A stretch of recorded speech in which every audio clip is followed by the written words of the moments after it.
Hey friends, hi, this is me Priyanka. How are you all? I hope you all are good and doing well. I was coming after a so long time, but I hope you all are good. And आज हम बात करेंगे NMC के gazette के बारे में जो कि आया है 18 नवंबर को. तो मेरे पास आप कह सकते हो मैं लिटिल बिट लेट हूँ, तो for that sorry. And let's begin our video. So hey guys, हम स्टार्ट करते हैं हमारे वीडियो को. और जैसे कि सारे लोगों ने आपको बताया है पॉइंट 4 इज़ मोर इम्पॉर्टेंट. सो हम स्टार्ट करेंगे वहीं से. तो आपको उससे पहले मैं बता देना चाहूँगी, आप एनएमसी गैजेट जो है मेरे डिस्क्रिप्शन बॉक्स पे आपको लिंक मिलेगा, आप वहाँ से डाउनलोड कर सकते हो. Otherwise you can search in Google, और गूगल में आप लिखना जाके एनएमसी गैजेट, तो आपको सबसे ऊपर जो नोटिफिकेशन आएगा वहीं पे क्लिक करके पढ़ लेना है ध्यान से.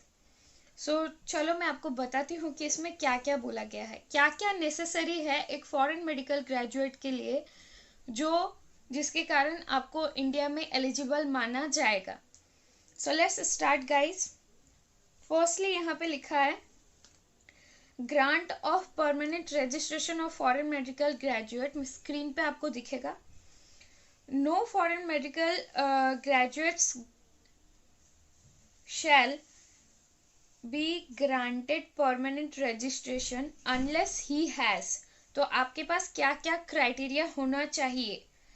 First one is undergone a course leading to foreign medical degree with minimum duration of 54 month. 54 month का आपका जो मेडिकल है थ्योरी ये 54 मंथ का होना चाहिए.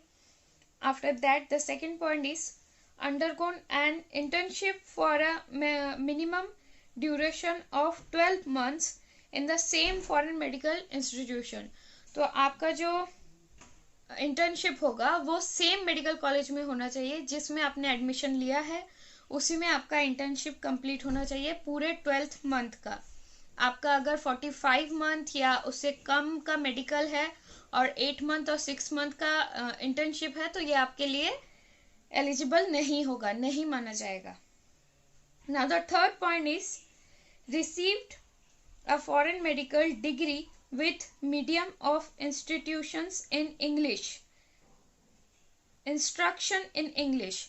तो आपका जो डिग्री होगा मेडिकल कॉलेज जो भी जहाँ से भी आप कर रहे हो जिस भी कंट्री से, वो मस्ट बी इन इंग्लिश होना चाहिए. मीडियम जो है आपकी पढ़ाई का वो इंग्लिश होना चाहिए, ना कि बोथ लैंग्वेज. बाइलिंगुअल नहीं होना चाहिए, ओनली इंग्लिश होना चाहिए. Now the fourth point is studied the mandatory subject specified in schedule 1. इसमें भी हम आएंगे. शेड्यूल 1 में आपको बताया गया है कुछ स्पेसिफिक सब्जेक्ट जो आपके कोर्स में होना बहुत ही ज़रूरी है, ये आपको पढ़ के जाना है यहाँ से. Now the this one is the A point. Now so the next point is guys, the point number B is registered with the respective professional regulatory body or otherwise competent to grant license to practice medicine in their respective jurisdiction of the country in which the medical degree is awarded, and at par with the license to practice medicine given to citizen of the country. Okay, now the next is undergone suspective internship in India for a minimum term of 12 months after applying for the same to the commission. तो आपको यहाँ पे 12th month का internship करने के बाद भी India में जाके 12th मंथ की इंटर्नशिप करनी है, at least 12 month minimum. And the next is candidate has clear the national exit test और सच अदर मैंडेटेड टेस्ट और टेस्ट कंडक्टेड बाय कमीशन. तो कमीशन के साइड से जो भी टेस्ट दिया जाएगा, जैसे कि अभी फॉरेन मेडिकल ग्रेजुएट्स के लिए एफएमजी था, एमसीआई था, तो अब होगा नेक्स्ट एग्जाम. तो कमीशन की तरफ से जो भी एग्जाम होगा वो आपको क्लियर करना है. Now we are going to section 1 guys. Section 1 में क्या लिखा है वो भी हम देखते हैं.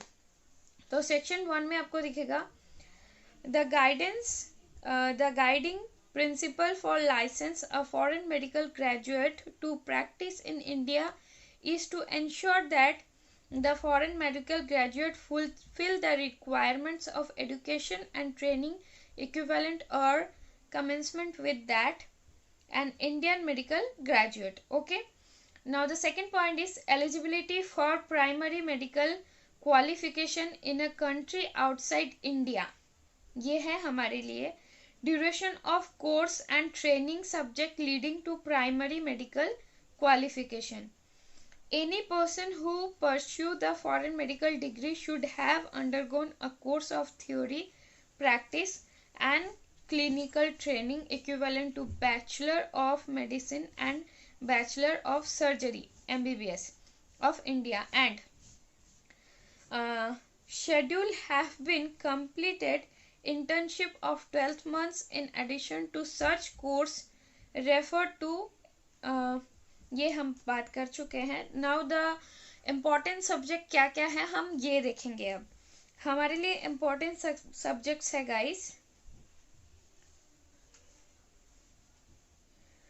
Like community medicine, general medicine, psychiatry, paediatrics, general surgery, anaesthesia, obstetrics, gynaecology, orthopaedics and ophthalmology, dermatology, emergency or casual service, lab service and their sub specialists. तो ये सारी बातें हमें बताई गई है. यहाँ पे और भी सारी पॉइंट्स है तो आप इस गैजेट को डाउनलोड करें और ज़रूर से देखें. और ये सारी चीज़ मेरे ख्याल से जिन लोगों ने अभी तक कॉलेजेस चेंज किए हैं, ट्रांसफ़र ली है, इनके लिए नहीं है. ये गैजेट अप्लाई हुआ है 18 नवंबर को 2021 में. तो मेरे ख्याल से ये 21 के बाद जो भी एडमिशन लेगा उनके लिए एप्लीकेबल है. जो एडमिशन ऑलरेडी ले चुके हैं, कॉलेज चेंज कर चुके हैं, इनके लिए नहीं है. तो टेंशन में नहीं आना है गाइस. अब जिसको भी फॉरेन में आना है, जो सोच रहे हो फॉरेन में आने का, वो सोच समझ के डिसीजन ले. किसी भी एजेंट या किसी के बातों में ना जाए और अपना जो ड्यूरेशन है मेडिकल का वो चेक कर ले. सबसे पहले 54 मंथ का आपका MBBS का थ्योरी पार्ट होना चाहिए विथ 12 मंथ. उसके बाद आपका 12th मंथ का इंटर्नशिप होना चाहिए, including not including in 54 month. I think you all get my points. And those who are thinking for Philippines, please skip it guys, because they don't give that much study what that NMC peoples want from us. So don't get worried or tense. Select any other countries. So many countries are there. So आज के लिए video यहीं पे समाप्त करते हैं, and करते हैं guys. So thank you so much for watching. Video अगर अच्छी लगे, हेल्पफुल लगे तो सब्सक्राइब करो, सपोर्ट करो एंड वीडियो को ज़्यादा से ज़्यादा लोगों तक शेयर करो ताकि सारे लोगों को सारी पॉइंट्स क्लियर हो, कोई भी टेंशन में ना रहे. सो बाय.